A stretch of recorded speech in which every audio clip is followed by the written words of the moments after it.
తెలంగాణ విమోచన ఉత్సవాల సందర్భంగా హృదయపూర్వకంగా అందరికీ శుభాకాంక్షలు తెలియజేస్తా ఉన్నాను. స్వాతంత్రానికి పూర్వం నిజాం పాలనలో ఉన్నటువంటి మన తెలంగాణ ప్రాంతానికి స్వాతంత్రం ఎప్పుడొచ్చిందని ఈ తరానికి చెందినటువంటి ఏ వ్యక్తిని అడిగినా కూడా మరి వచ్చే సమాధానము 15th August 1947 అంటారు. అది వాస్తవం కాదన్న విషయము వారికి తెలియదు. దేశానికి స్వాతంత్రం వచ్చిన 13 నెలల తర్వాత 1948 సెప్టెంబర్ 17కు నేటి తెలంగాణ ప్రాంతమైనటువంటి నాటి హైదరాబాద్ సంస్థానం నిజాం రాజ్యంలో మరి ఆలస్యంగా స్వాతంత్రం వచ్చింది. ఇక్కడ 3 రంగుల జెండా ఎగిరింది. ఇక్కడ స్వేచ్ఛా స్వాతంత్రాలు పీల్చుకున్నారనే విషయము చాలా మందికి తెలియదు. ఇది వారి తప్పు కాదు. ఉద్దేశపూర్వకంగా కుట్రపూర్వకంగా ఇక్కడ పరిపాలించినటువంటి పాలకులు ఇక్కడి చరిత్రను తొక్కిపెట్టేటువంటి ప్రయత్నం చేశారనే విషయాన్ని మనం చేస్తూ ఉన్నాను. ఇంతటి మహత్తరమైనటువంటి పోరాటం, ఇంతటి వాస్తవమైనటువంటి చరిత్ర, చేసిన త్యాగాలు, బలిదానాలు, సాధించినటువంటి స్వాతంత్రం గురించి దాచిపెట్టడం, మరి దానిని మరుగున వేయడం అంటే ఇంతకంటే దుర్మార్గం ఇంకొకటి ఉండదు. తెలంగాణ విమోచన ఉత్సవాలను రాష్ట్ర ప్రభుత్వం అధికారికంగా నిర్వహించకపోయినా కేంద్ర ప్రభుత్వము చొరవ తీసుకొని అధికారికంగా వేడుకలు నిర్వహిస్తూ ఉన్న విషయాన్ని మనం చేస్తున్నాము. గౌరవ ప్రధానమంత్రి నరేంద్ర మోడీ గారి ఆదేశాలతో 2022 నుంచి కేంద్ర ప్రభుత్వం అధికారికంగా ఈ వేడుకలు మొదలుపెట్టింది. నేను ఈ సందర్భంగా మనవి చేస్తా ఉన్నాను, భవిష్యత్తులో కూడా కేంద్ర ప్రభుత్వము ప్రతి సంవత్సరము సెప్టెంబర్ 17th ఇదే వేదికలో ఈ యొక్క తెలంగాణ విమోచన ఉత్సవాలు, హైదరాబాద్ ముక్తి దివస్, తెలంగాణ లిబరేషన్ డే తప్పకుండా నిర్వహిస్తామని సందర్భంగా మనవి చేస్తా ఉన్నాను. ఎందుకంటే నిజాం వ్యతిరేకంగా ఇక్కడ సాగించినటువంటి పోరాటం దేశ చరిత్రలోనే కాదు ప్రపంచ చరిత్రలో కూడా అపురూపమైనటువంటి ఘట్టం. ప్రజలకు ఎవరికి వారే స్వచ్ఛందంగా కత్తులు, గొడ్డళ్ళు, బరిసళ్ళు, రోకలి బండలు లాంటి పనిముట్లని ఆయుధాలుగా చేసుకొని నిజాం యొక్క సైన్యం పైన, రజాకార్ల పైన స్వేచ్ఛ కోసం, స్వాతంత్రం కోసం పోరాటం కొనసాగించారు. మనకందరికీ తెలుసు, స్వాతంత్రానికి ముందు భారతదేశంలోని ఇతర ప్రాంతాలు బ్రిటిష్ వాళ్ళ పాలనలో అణిగిపోతే, మగ్గిపోతే హైదరాబాద్ సంస్థానంలో ఉన్నటువంటి నేటి తెలంగాణ జిల్లాలో నిజాం యొక్క నియంతృత్వం, రజాకార్ల అకృత్యాల మధ్యన నలిగిపోయింది. నిజాం ప్రభుత్వం రజాకార్ల దౌర్జన్యాల కారణంగా ఇక్కడి ప్రజలు ప్రత్యక్ష నరకాన్ని అనుభవించారనే విషయాన్ని మనం చేస్తూ ఉన్నాను. సామాన్య ప్రజలపై నిజాం సైన్యంతో పాటు మరి ఈరోజు రజాకార్ల దురాఘాతాలు సాగాయి. కరడు కట్టినటువంటి మతోన్మాది కాసిం రజీ రజాకార్లకు ఆయుధాలు ఇచ్చి హిందువులపైన హత్యాకాండ కొనసాగించాడు. రజాకార్లు ఇక్కడ ప్రజలపై, ముఖ్యంగా హిందువులపైన తీవ్రమైనటువంటి దాగుడు కొనసాగించారు.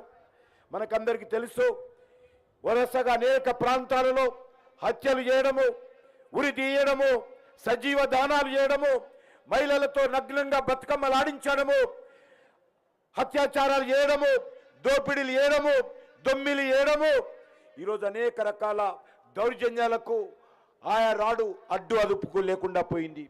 నిజాం హయాంలో తెలుగు భాషపై లెక్కలేని ఆంక్షలు, నిర్బంధాలు పెట్టారు. స్థానిక భాషల్ని, భారతీయ సంస్కృతుల్ని అన్ని దశల్లో కూడా నిర్దాక్షిణ్యంగా అణిచివేశారు. ఆ రోజు నిజాం చెప్పాడు, అరబ్బీ అంటే అమృతము, పారసీ అంటే తేనె, ఉర్దూ అంటే కండ శర్కర, తక్కిన భాషలన్నీ ఒంటి కాలి కింద దుమ్ము అని నిజాం పదే మాట్లాడుతూ తెలుగు భాషను అణిచివేశాడు. తెలుగు మీడియం స్కూళ్లను బదులుగా ఉర్దూ మీడియం స్కూళ్లు తెరిచారు. ప్రజలపై బలవంతంగా ఉర్దూను రుద్దేటువంటి ప్రయత్నం చేశారు. తెలుగును రక్షించుకునేందుకు నాడు ఆంధ్ర మహాసభ వివిధ సంస్థల ఆధ్వర్యంలో గ్రంథాలయ ఉద్యమాలు జరిగిన విషయాన్ని మనం చేస్తున్నాను. మాడపట్టి హనుమంతరావు వంటి వారు ఎందరో తెలుగు భాష పరిరక్షణకు తెలుగు మీడియం స్కూళ్ళు స్థాపించి ఆ రోజు తెలుగును రక్షించారు, బతికించారు. నిజాం రాజ్యంలో బలవంతంగా హిందువులను ముస్లిం మతంలోకి మత మార్పిడి చేసేవారు, మతం మారేందుకు నిరాకరించినటువంటి వారి పట్ల ఆనాటి నిజాం ప్రైవేట్ ఆర్మీ రజాకారులు అరాచకంగా ప్రవర్తించేవాళ్ళు. హిందూ మహిళలను వ్యవస్థలు చేసి వేధించేవారు, హిందూ అమ్మాయిలను బలవంతంగా ఎత్తుకెళ్లేవారు. నిజాం ఇక్కడ సంస్కృతి సాంప్రదాయాలపైన దాడికి పాల్పడ్డాడు. హిందువుల పండుగల పైన అనేక రకాల నిర్బంధాలు ఆంక్షలు పెట్టాడు. దసరా వచ్చిందన్నా, బతుకమ్మ పండుగ వచ్చిందన్నా, దీపావళి వచ్చిందన్నా అనేక రకాల దౌర్జన్యాలు చేసేవారు. ఆ రోజు మనకందరికీ తెలుసు, భారతదేశం యొక్క ప్రథమ సంగ్రామం నాటి నుంచే ఇక్కడ కూడా నిజాంకు వ్యతిరేకంగా ఇక్కడి ప్రజలు పోరాటాలు ఉద్యమాలు ప్రారంభించారు. నిర్మల్ కేంద్రంగా పోరాటాలు చేసినటువంటి రామ్జీ గోండును ఆయనతో పాటు 1000 మంది అనుచరులను నిర్మల్లో మర్రి చెట్టులకు సామూహికంగా ఉరితీయదీశారు. అకృత్యాలకు సాక్షిగా ఆ మర్రి చెట్టు ఇవాళ కూడా 1000 ఉరుల మర్రిగా మనకు తెలుస్తుంది.